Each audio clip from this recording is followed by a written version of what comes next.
Where is it? Hello everyone, thank you so much for joining us here at AMC Town Square.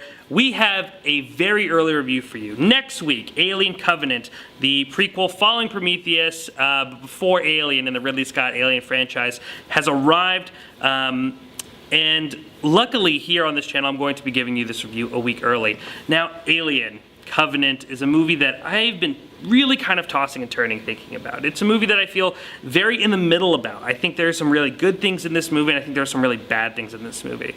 I was one of the few, well, I don't know. Prometheus, I remember a lot of people liking, and then there was this kind of shift in tone after the movie hit home video, and there was like a lot of people who didn't like Prometheus, but I think there's some good in Prometheus. So I'm looking forward to this movie, and I think it offers some really good elevations on what happens in Prometheus. I think there are some really good, proof, well, not really good, but I mean really, really great atmosphere building from Ridley Scott. Things that we know Ridley Scott is great for in this movie. I mean, revisiting these planets and this kind of very dark world that we are a part of, this universe of just kind of going through these really dreadful scenarios. But the problem is here, we spend a lot of time in exposition. We spend about an hour and a half before we get to the goods. And I don't want to say what the goods are, but for all my Xenomorph fans, I'm sure they know where I'm getting at.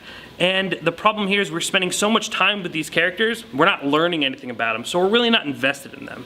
I mean, we just don't really care what's going on, and then we kind of fall in the tropes that we have fell in for Prometheus and Alien.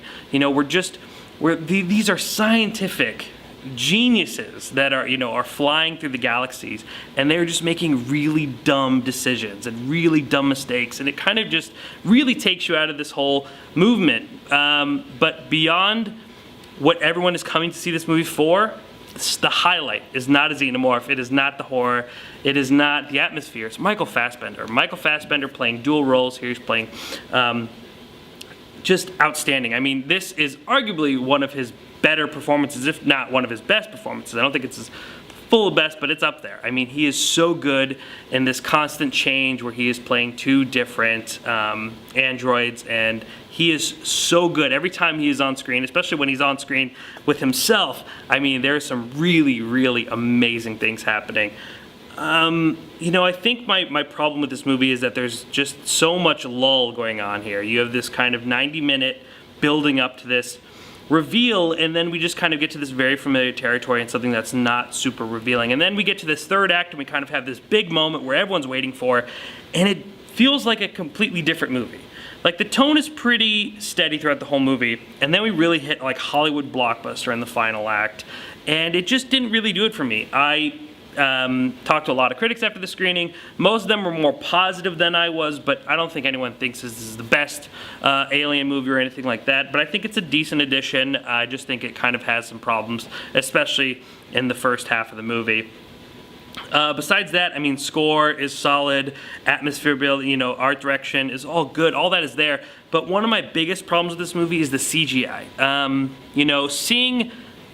rewatched Alien to prepare, before coming into this, and then seeing how the alien, the Xenomorph moved and the way it looked, and then watching the CGI versions in this movie, the CGI is really cheapened, I think, the threatening feeling behind these creatures. I mean, there's a lot, I think when they're young, there's smaller Xenomorphs in this movie, they actually look really bad. I don't think they looked good at all. When we actually finally get our Xenomorph that we see in our trailer, and we've been seeing in all the pictures, it looks better, but still doesn't just have that really creepy presence, or this really dominating presence that it had in Alien. Overall, a movie that I'm kind of up in the air about. But I also think it's one that it's worth watching again, just to kind of delve more into that Ridley Scott atmosphere.